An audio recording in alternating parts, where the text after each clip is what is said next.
In this video, we're going to discuss recommendations for the reporting page and for the goals page. There's not really a ton to go over here because it's really in your own compass exactly what you'd like to report on and what you'd like to see when you get to this page. I would definitely recommend adding as many of these different columns as you possibly can. You can go down the line and add every single one of these, and you'll be able to view just a ton more data. Percentage of leads responded by certain things like text, call, or email. But once you generate that, you'll be able to view that much more having to do with your company. So I would always recommend just doing that, just putting all of that in there. And then that goes into viewing that same data for your sub-users. So you'll be able to scroll over and view all that same data for sub-users in your account. I always recommend it. It's completely up to you. But after doing that, I would highly recommend, just parsing out and finding out more specific data for these specific increments of time. I'd also say I would heavily recommend tracking at the end of every event, at the end of every marketing event, at the end of every actual physical event that you go to in person.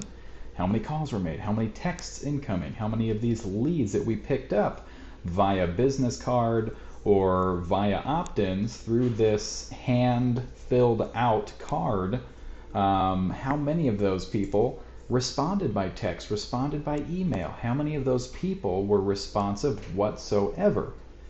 So at the end of a 30-day event, a 30-day Facebook ad that you have put out there, at the end of a 30-day sale that you have going, at the end of that happening, what was the result? Because you can choose for the last 30 days, if you had a singular promotion happening in the last 30 days, how many calls, how many texts, how many leads responded by call, how many leads responded by email.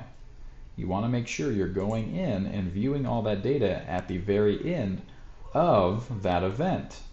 And also you can choose to select these various things down here and cross-analyze by what's going on simply by clicking these buttons. These are actually buttons that you can choose to populate in either one of these fields here instead of simply selecting it from this massive drop down you've created for yourself.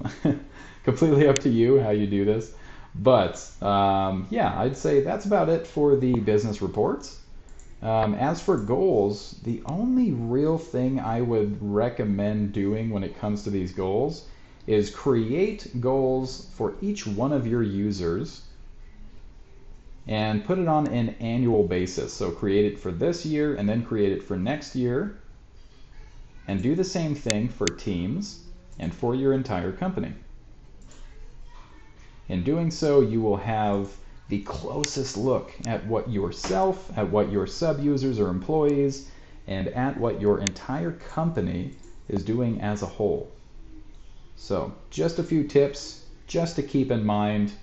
If you have any questions about any of this, please reach out anytime. But this has just been a video on recommendations when it comes to the reporting tab, including business reports and goals.